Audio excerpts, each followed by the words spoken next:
What's going on, guys? We're going to talk about a watch today.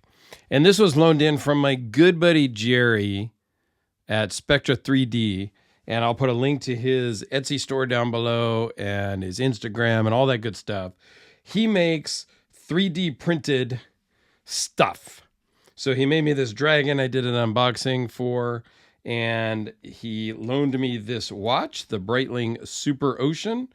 They should call it the Breitling Super Loom because it is fantastic.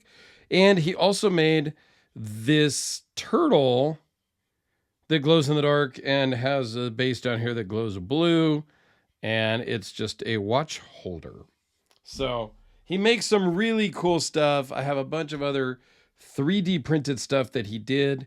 I have two turtles. One has custom paint on it and a couple other of these type of figurines, but you didn't come here for the glow in the dark stuff. You came here for the watch, right? You probably joined my channel for the knives, but I do have a glow in the dark Spyderco Delica, so it kind of goes along with this theme. So as you saw in the title or the thumbnail, this is a cool watch, but he did send along the entire box, which I have over to the side, with a rubber strap, and we'll pull that out and look at that in just a minute. But it is a cool watch. It is super legible. As you saw by the loom at the beginning, the loom is absolutely crazy. And it sucks that loom up. I can get out of the car, walk into the house, the 20 feet, and this thing is glowing so bright, it's not even funny. So let's do a couple of quick sizes. It's a 42 millimeter case, 50 millimeters lug to lug, 20 millimeter lug width. The overall thickness is 13.25, double dome sapphire crystal. The movement is the Breitling caliber 17, which I think is 25 joules. It weighs in at 6.1 ounces or 173 gram. 500 meter water resistance with a 38 hour roughly power reserve. 120 click bezel that is super grippy and easy and satisfying to turn. I never move the bezels on my watches. The only time I move them is when I bump them and they get moved, and I put them back to the 12 o'clock because I have no need for that. I don't time anything. I don't dive. I like having a dive bezel, but I never rotate them because it's just not my thing. Okay. So there is some heft to this when it is on wrist. And let me give you a wrist shot on my 7.25 inch-ish wrist. And then we'll talk about why it's not a great watch in my mind. It feels great on wrist. It's very comfortable. I could actually probably loosen it up one micro adjust, but this is how Jerry had it. I didn't have to change it. Depending on time of day, my wrist swells and contracts based on the heat. One of the negatives for me is the clasp. In my opinion, I don't like it at all. It has this fold over, but you have to really dig in with your fingernail, of which I don't really have. And I get the feeling as though it's going to rip my nail off when I open that. There is no push buttons. It is just a kind of a friction close, and then it opens.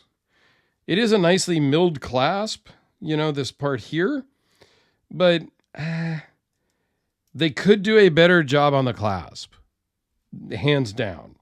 The bracelet itself, super comfortable. It articulates and folds up on itself, no problem. The links are affixed with screws, so you can get the right sizing that you need. There is no half links. They're all full-size links. And then you have 4 micro adjustments here. So it does give you some flexibility.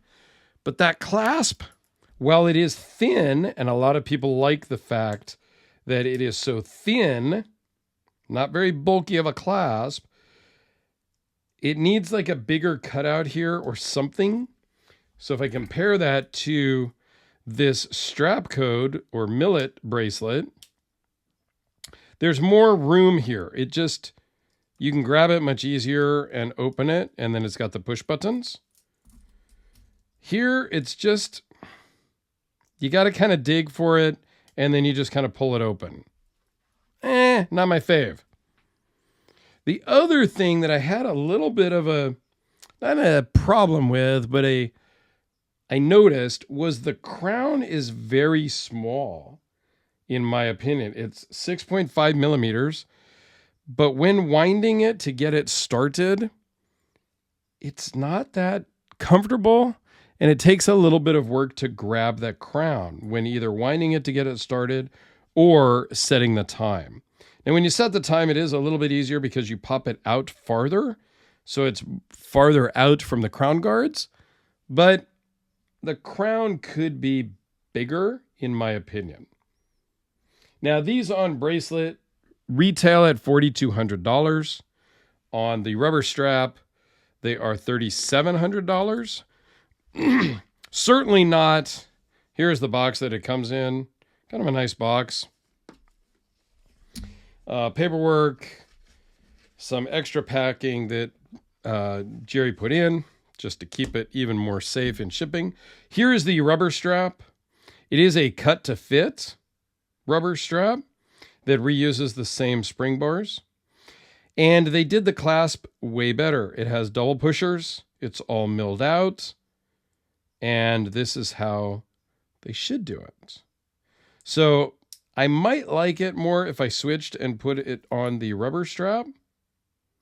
I don't know that I love the word Breitling on it. Yeah, I don't know. I didn't switch it because that seemed like work. I think it would look good with the blue strap and the blue dial, but Jerry has obviously worn it because it is scratched there and all along the bracelet. So if Jerry's going to flip this at a very reasonable price, I would probably pick one up because it is so legible. The loom is amazing. At the right price, in a used, $2,000-ish, I might be interested in picking one up at that price. They have an orange dial. They have a black dial. In the 44 millimeter, they have a yellow dial. I think those are the only colors. I don't remember. The orange dial one looks fantastic. If I was to get one, I would probably hunt out a great deal on an orange dial and pick that up. I'm not going to pay retail for it because I don't like it that much. But in the $2,000 range, sure, because this is a perfect tool watch other than the clasp. And I don't know that you could adapt this clasp to the bracelet. Probably not. I didn't even look at that. But super legible, super awesome loom, great watch, small crown, crummy clasp.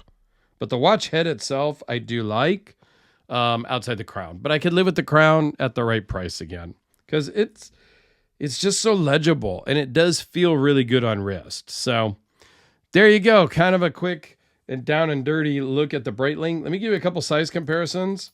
Here is a standard SKX style case. This is a custom mod that Random Rob did for me. Well, did for himself, and then I bought it from him.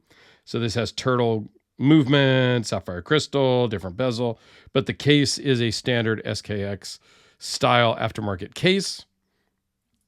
And then the Omega SMP 300, which is mine.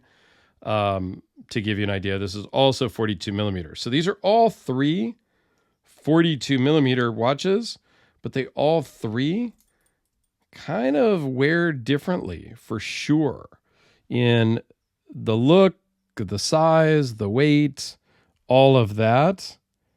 It's funny how the exact same size can really mean different things in practicality. So let me know what your thoughts. I would greatly appreciate it. Have yourselves a fantastic day, and thanks for watching.